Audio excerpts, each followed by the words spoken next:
Oui, officier Ahmad. Il paraît que t'as fait une super prise. 50 000 doses de Tetra Ultra. C'est pas rien, ça. Félicitations, super flic. Tu passeras à me déposer le sac, il faut que je le consigne dans le registre. Officier Ahmad, qui vous a dit que j'avais un sac? Allons, super flic. Ramène le sac et tout ira bien. Dites à Burn Crusher que ce n'est que le début.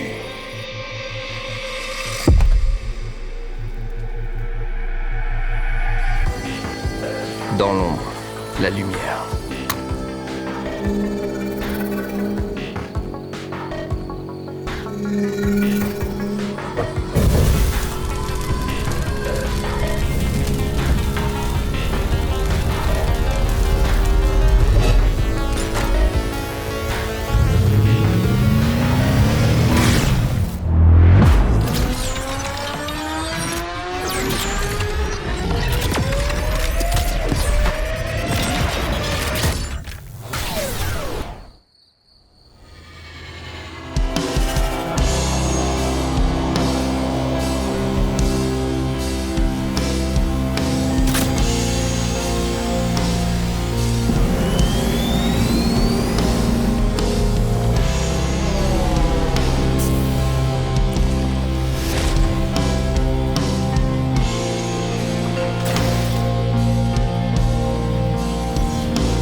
Depuis des années, j'arpente les rues de Creepy Town afin de faire la lumière sur les affaires les plus sombres.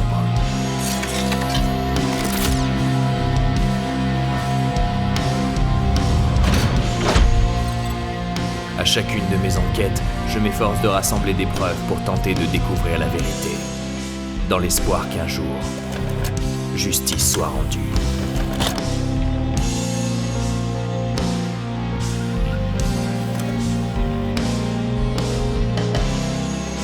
Vous allez pénétrer dans un monde terrifiant, dont il vous sera difficile d'en sortir indemne.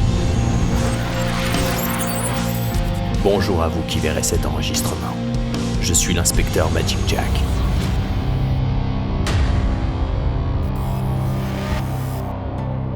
Archive vidéo 02. Nom de code Business is Business.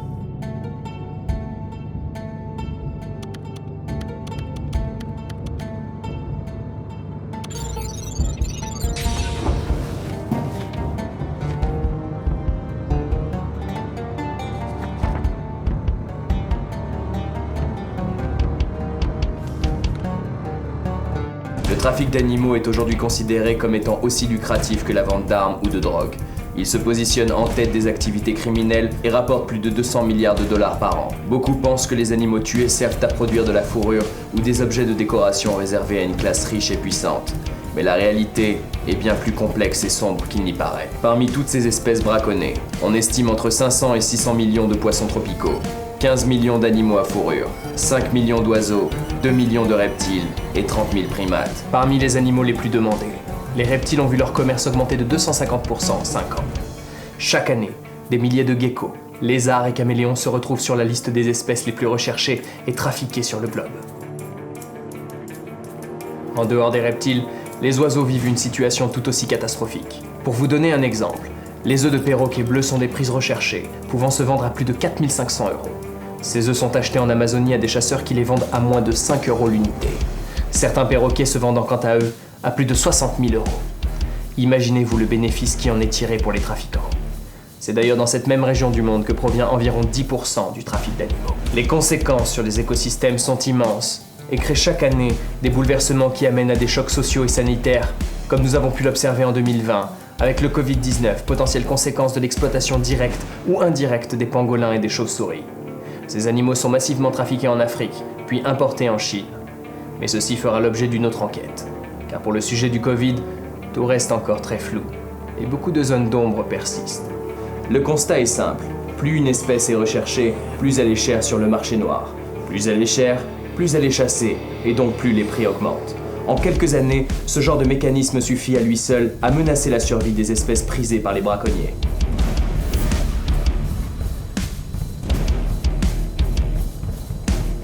Le braconnage des perroquets a ainsi réduit la population des haras à moins de 1000 spécimens.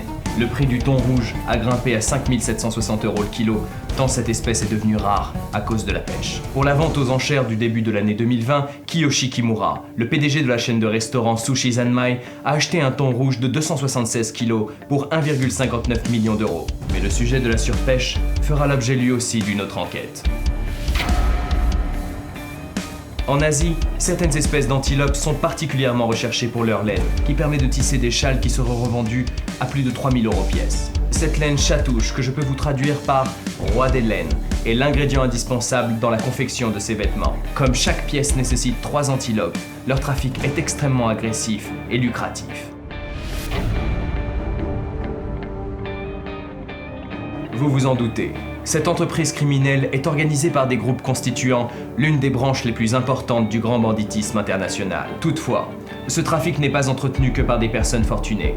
Chaque année, de nombreux touristes sont aussi mis en cause après avoir acheté puis ramené par millions des colliers en ivoire, ou encore des peignes en carapace de tortue. Certains d'entre eux n'ont même pas conscience qu'ils financent ce trafic. Pour vous donner un exemple, 10 000 de ces colliers en ivoire représentent la population totale d'éléphants d'Afrique.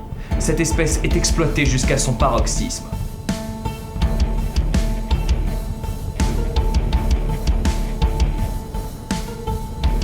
Les éléphants, après avoir été démembrés, leurs pieds servent de pouf à une clientèle riche et peu scrupuleuse. Ils font partie des espèces les plus touchées par le braconnage. Rappelez-vous que chaque année, ce sont entre 10 et 30 000 éléphants qui sont tués pour leur ivoire, menaçant ainsi la pérennité de leur espèce. Mais malgré le fait qu'ils soient médiatisés, les pachydermes font figure d'un baobab, cachant toute une forêt d'espèces qui subissent le même sort. Les tigres, les rhinocéros et tortues marines sont abattus par milliers afin d'être transformés en objets du quotidien, qui raviront bon nombre de touristes. En 2009, le kilo de cornes de rhinocéros se vendait à 24 000 €, soit plus cher qu'un kilo d'or de l'époque. La peau des tigres, quant à elle, se négociait à 14 000 €.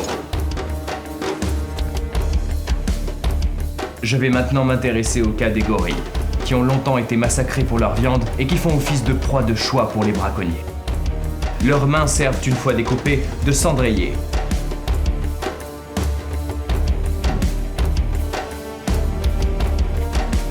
Tandis que leurs crânes sont utilisés comme presse-papier. Les bébés sont aussi recherchés pour être vendus à des cirques ou à des zoos, ce qui a pour effet de pousser l'espèce au bord de l'extinction. Il existe également un trafic extrêmement lucratif sur les ailerons de requins, et on estime le nombre de requins tués à plusieurs dizaines de millions par an.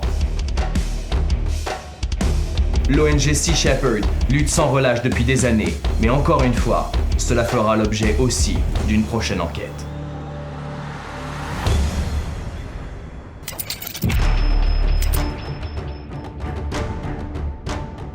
Ne vous y trompez pas.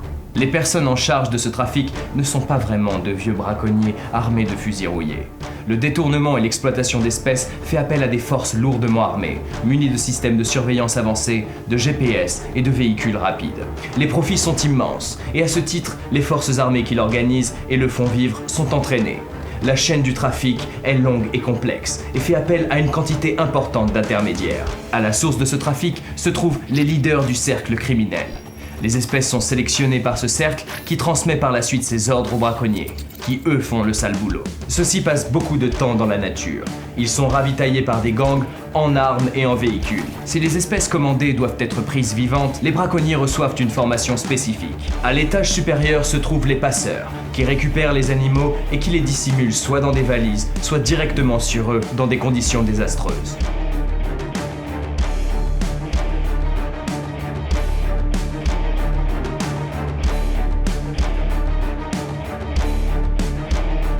Le résultat de ces opérations sur les animaux qui y survivent est bien souvent un traumatisme qui les marquera à vie. Par exemple, les oiseaux dont le bec est fermé avec un adhésif sont drogués le temps du voyage. Ces méthodes tuent généralement 80% des oiseaux, laissant 20% des spécimens survivants avec d'importants traumatismes. Il a été répertorié que ces oiseaux, vendus à de nombreux acheteurs fortunés, servent aussi de monnaie d'échange contre les ingrédients de base de la méthamphétamine. La triade chinoise utilise ces méthodes et accepte comme paiement des coquillages rares et protégés. Malheureusement, ces monnaies d'échange utilisées pour ce trafic restent presque impossibles à suivre pour les forces de l'ordre local.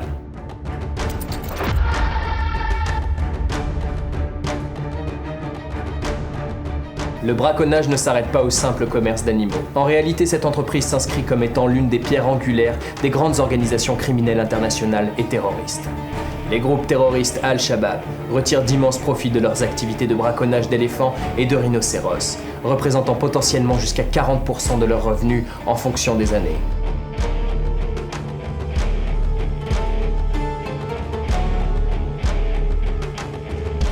Ces revenus sont directement injectés dans le financement d'armes de guerre et de soldats qui grossiront leur rang. Les braconniers et passeurs stockent l'ivoire collecté dans des buissons, des trous dans la terre et dans des tentes installées précisément pour leur commerce d'ivoire, leur or blanc. Ils collectent l'ivoire dans la tente d'acheteurs qui sont souvent impliqués dans la vente d'armes, de drogue et aussi d'uranium. Ces acheteurs ont des connexions dans les ambassades de certains pays, tels que la Libye ou la Corée du Sud. Le succès des forces armées réside dans un seul élément: la capacité à payer leurs soldats. En plus de recevoir de la nourriture, de l'eau et des armes, ces hommes sont aussi payés environ $300 par mois. Ces conditions favorables permettent à ces hommes de gagner davantage d'argent que les soldats somaliens qu'ils combattent. Cela force ainsi certains soldats employés par l'État à faire volte-face et à travailler pour les trafiquants contre la promesse d'une vie meilleure. Les saisies d'ivoire sont immenses. Les forces terroristes peuvent collecter jusqu'à 3 tonnes par mois. Ces quantités d'ivoire sont ensuite acheminées grâce au port, permettant de récolter 1,5 million de revenus mensuels afin de payer 5000 hommes. Comme vous l'avez compris, le braconnage n'est pas une activité anodine, réalisée par des personnes en quête de revenus pour arrondir leur fin de mois. L'exploitation d'animaux sévit à travers le monde, et ce grâce à d'importants moyens, mais aussi grâce à une chaîne d'intermédiaires qui a des ramifications s'étendant jusqu'à certains cercles terroristes et politiques. Bien que les braconniers utilisent les nouvelles technologies pour parvenir à leurs fins, de nombreuses ONG et entreprises dédiées à la protection des espèces utilisent des équipements sophistiqués afin de protéger leurs réserves. Récemment, c'est Dimension Data et Cisco qui se sont alliés afin de développer un système de détection à grande portée. Ce système d'antivol a permis de réduire considérablement le nombre de rhinocéros abattus, portant même ce nombre à 0 dans certaines réserves d'Afrique du Sud. Ces systèmes ont permis d'augmenter le temps de réaction des gardes forestiers, passant d'un temps de 30 minutes à moins de 8 minutes. Aujourd'hui, de nombreux éco-gardes œuvrent jour et nuit à la protection des réserves naturelles. Ces éco-gardes sont souvent victimes d'attaques de braconniers qui, encore une fois, ne reculent devant rien pour maximiser leurs profits. Récemment, un éco-garde a perdu la vie en tentant de défendre le parc national des Virunga. Étalé sur une surface de plus de 8000 km², ce parc d'Afrique sert de sanctuaire à bon nombre de gorilles. Attaqué à plusieurs reprises par le groupe FDLR qui compte parmi ses membres des criminels ayant participé au génocide du Rwanda. Le parc national des Virunga a ainsi perdu plus d'une dizaine de rangers qui furent tués au Congo en 2020. Un chiffre qui sera appelé à augmenter dans les prochains mois. Pour rappel, plus de 1000 éco-gardes ont été tués par des braconniers dans 35 pays différents au cours de ces 10 dernières années. Engagée depuis les années 60 dans la lutte contre le braconnage, Diane Fossey fut tuée dans des circonstances mystérieuses, à l'âge de 53 ans. Elle s'investit pour la sauvegarde des écosystèmes, mais surtout pour la protection des gorilles, et contribua à une augmentation significative de leur population. Diane Fossey fut tuée pour ses idées, et pour avoir eu le courage de les mettre en œuvre. Elle repose désormais en paix, enterrée à côté de son ami Digit, un gorille qu'elle affectionnait comme son propre enfant.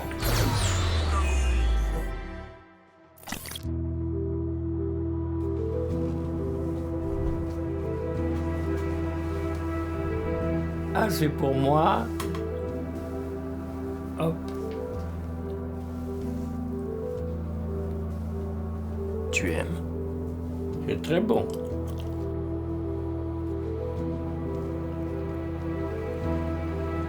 Tu devrais te reposer un peu. Quoi? Je me reposerai quand je serai mort.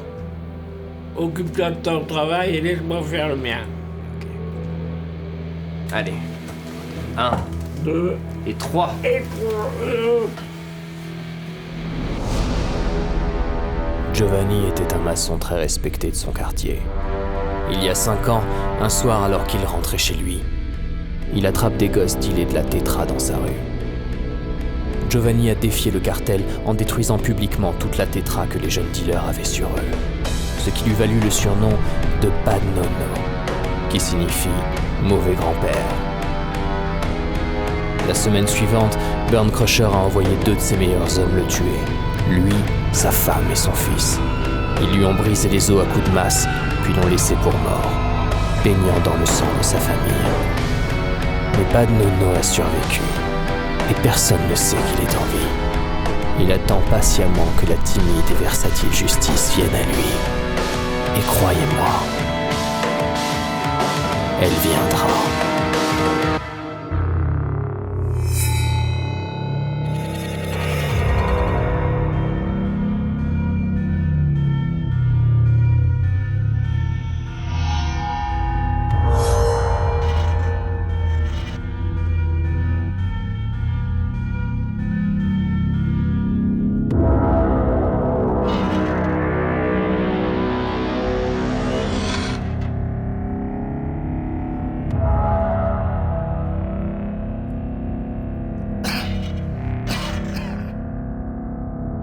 Qui est là, patron.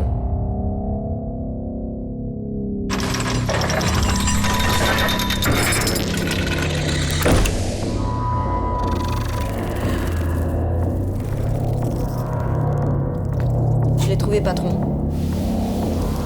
Inspecteur Magic Jack. Le dernier encore vivant de la section Alpha Canis. Je croyais que nous avions fait le ménage chez les forces spéciales. Les Alpha Canis étaient un commando secret, spécialement entraîné pour s'autogérer si le pouvoir devenait corrompu. C'est donc un luxe solitaire. Ses collègues m'ont confirmé qu'on peut pas l'acheter. Par contre, il y en a beaucoup qui aimeraient le voir crever. Tu vas te rendre chez lui et vite me régler ça avant que le baron la prenne. Oui, mais on a un petit problème, patron. Même dans son service, personne ne sait où il vit. Aucun registre, aucune adresse, rien.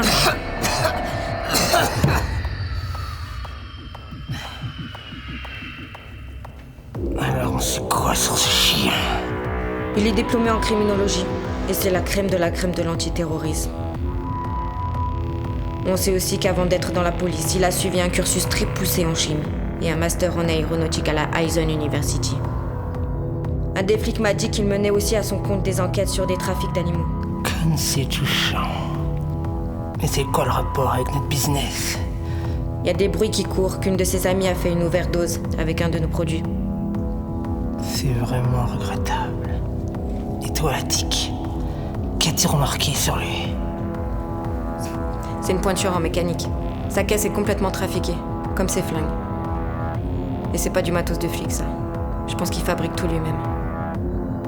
J'ai aussi fait analyser ce qui m'a planté dans le cou.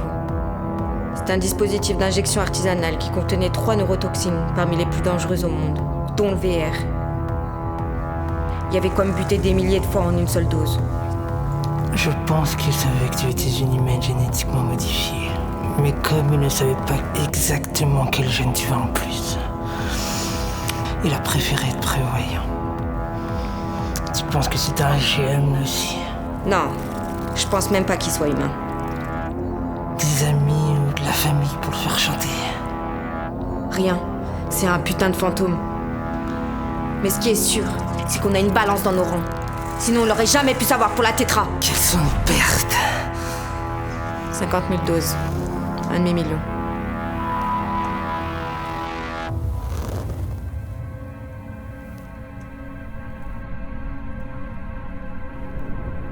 Ma chair est carrée.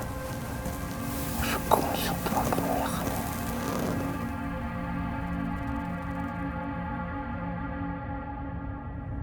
C'est vrai que t'arraches la tête de ces craboues, rajoute mon corps dans une guerre insecte sous mon pied. Ça va pour vous aussi, sale parasite!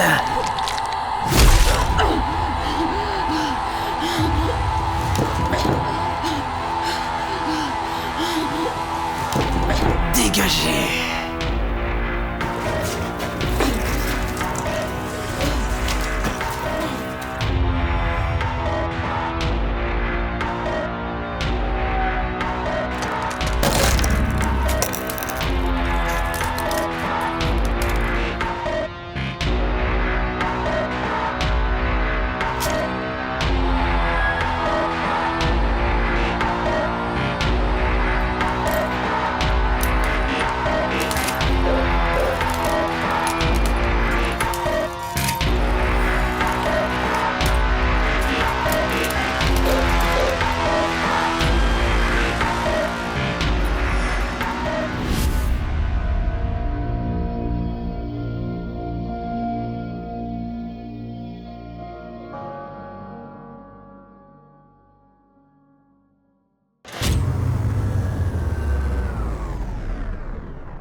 grâce à l'infatigable travail sur le terrain d'enquêteurs, de juristes, de citoyens. De nombreux criminels sont arrêtés. Je tiens à saluer chaleureusement mon cher ami Luc Matteau, fondateur de l'ONG Conservation Justice, qui a participé à l'arrestation de plus de 500 braconniers. Certaines affaires ont défrayé la chronique. Ce fut le cas de la trafiquante surnommée la Reine de l'Ivoire, qui a été condamnée récemment à 15 ans de prison pour avoir trafiqué plus de 800 défenses d'éléphants entre 2000 et 2014. À côté de cela, son arrestation a été suivie par celle de ses complices, qui ont été condamnés à plus de 10 millions de dollars d'amende. En 2019, plus de 2700 défenses d'éléphants ont été saisies en Chine. 20 suspects furent arrêtés lors de l'opération. Régulièrement, plusieurs tonnes de défenses d'éléphants sont saisies et brûlées, comme ce fut le cas en Malaisie où ont été réduits en cendres l'équivalent de 3,2 millions de dollars de défenses illégalement saisies. Pareillement au Gabon, avec 5 tonnes parties en fumée au nom de la lutte contre le braconnage. Récemment, un New-Yorkais a été épinglé par la justice pour avoir effectué du trafic de crânes d'animaux, de griffes et de dents. Une condamnation de 9 mois de prison pour cet homme qui a coûté des centaines d'heures de travail aux enquêteurs dédiés à la protection des espèces. Tandis que certains sont arrêtés, d'autres ont profité de leur pouvoir en toute impunité. C'est en 2012 que le roi Juan Carlos, président d'honneur de la WWF, chassait l'éléphant avec les impôts du contribuable. Un coût évalué à 35 000 €, alors que son peuple manifestait dans les rues afin de dénoncer les mesures d'austérité mises en place par le gouvernement.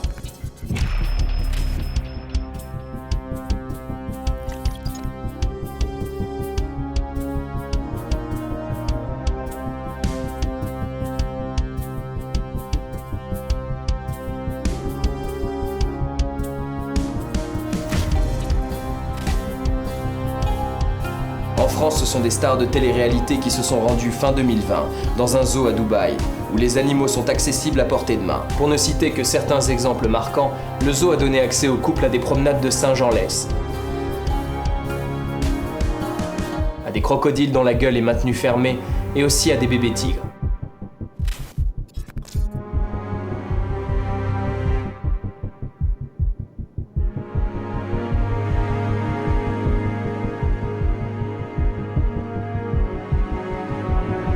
Une pratique que les internautes n'ont pas manqué de signaler.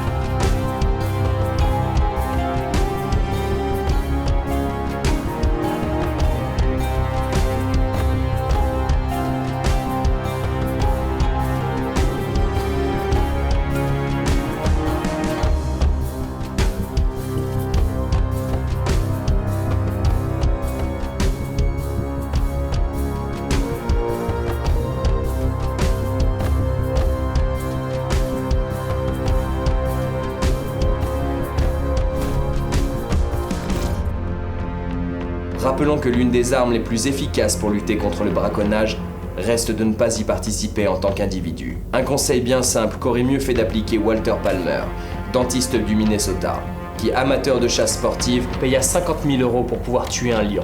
Ayant blessé l'animal avec une flèche, le spécialiste dentaire aurait par la suite achevé l'animal avec une arme à feu.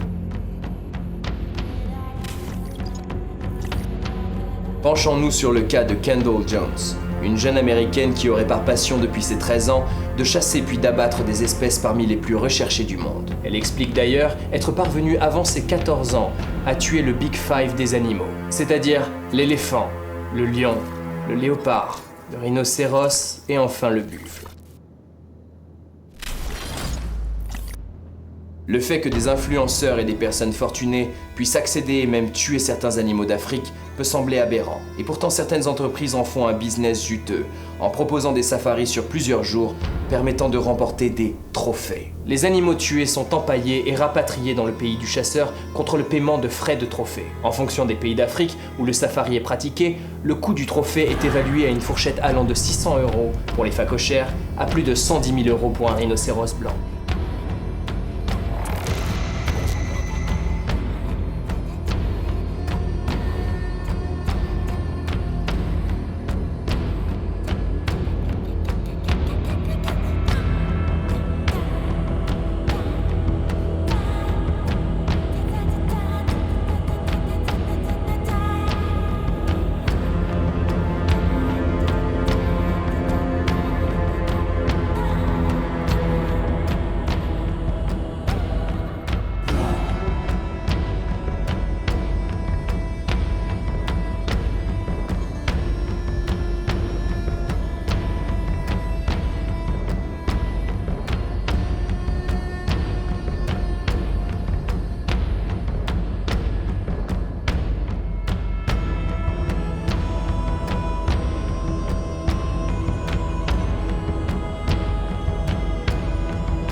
Aujourd'hui, nous pouvons dénombrer au moins 20 pays d'Afrique à autoriser ce genre de pratique.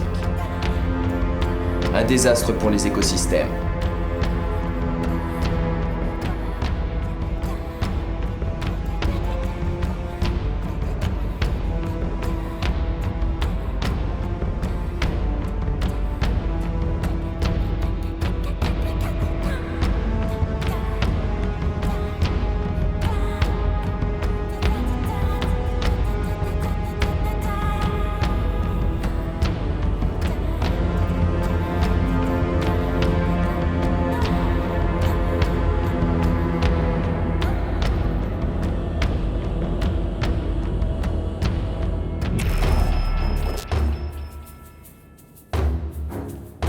Toutefois, les personnes les plus fortunées ne sont pas les seules à profiter plus ou moins légalement des limites du système.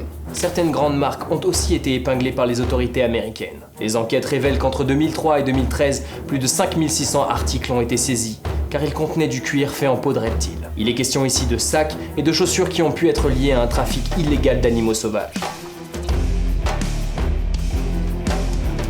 Des pratiques qui montrent les difficultés qu'ont les plus grandes marques de luxe à gérer efficacement leurs matières premières ainsi que leur chaîne logistique.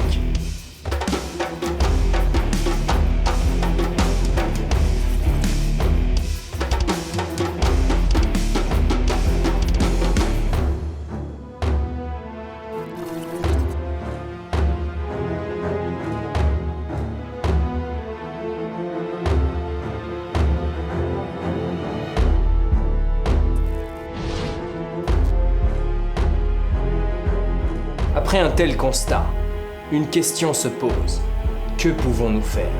Le fait que nous ayons des données sur les crimes commis est déjà un signe positif, car cela permet d'informer et de sensibiliser le public. La première solution vitale à mes yeux, qui ne coûte rien et qui est à la portée de chacun d'entre vous, est de partager l'information, car vous participerez ainsi à tisser une toile de justice qui permettra d'aider à l'interpellation des criminels et à la mise en lumière de ces massacres. La connaissance est une des meilleures armes pour détruire l'ignorance. Il existe bien évidemment d'autres solutions, comme celle de créer une œuvre artistique engagée, de soutenir financièrement et se porter volontaire pour une association, ou même de créer son propre projet directement sur le terrain.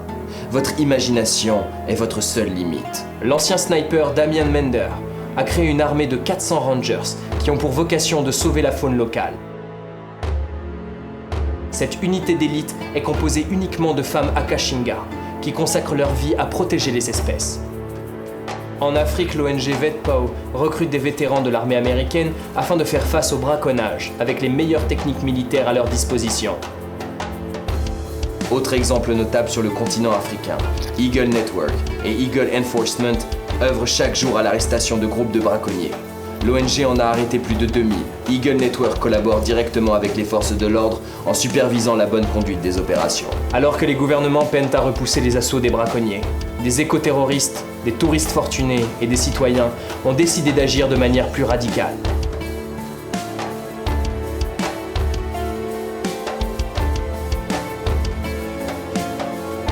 C'est le cas de Kinessa Johnson, qui après une carrière dans l'US Army, lutte pour protéger les animaux d'Afrique les plus menacés. Les vétérans qui l'accompagnent se découvrent une seconde carrière en menant une action préventive afin de sauver ce qu'elles considèrent comme les ressources les plus précieuses de la planète, la faune. Je terminerai l'archivage de mon enquête en disant que contrairement à ce que beaucoup de gens pensent, l'espèce humaine ne se résume pas qu'à de la destruction et des massacres. Elle peut se montrer tout aussi ingénieuse pour défendre la biodiversité. Bien que les groupes criminels se diversifient, de nombreuses organisations fleurissent dans un grand nombre de pays afin de défendre la faune sauvage.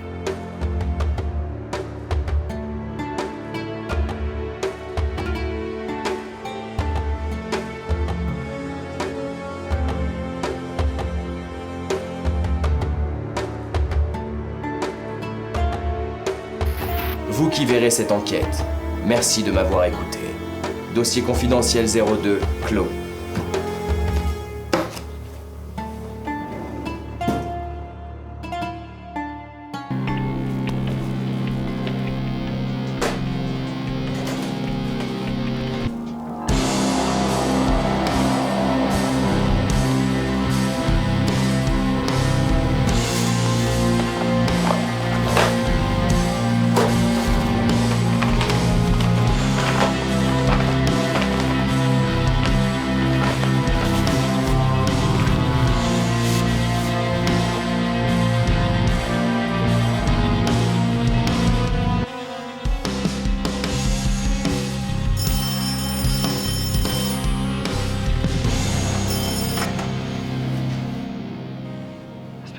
Younes, ça va? C'est fini, je suis grillé. Où es-tu? À l'ancien bâtiment de Scorpion Industries. J'arrive. S'il vous plaît, ramenez mon corps à mon frère.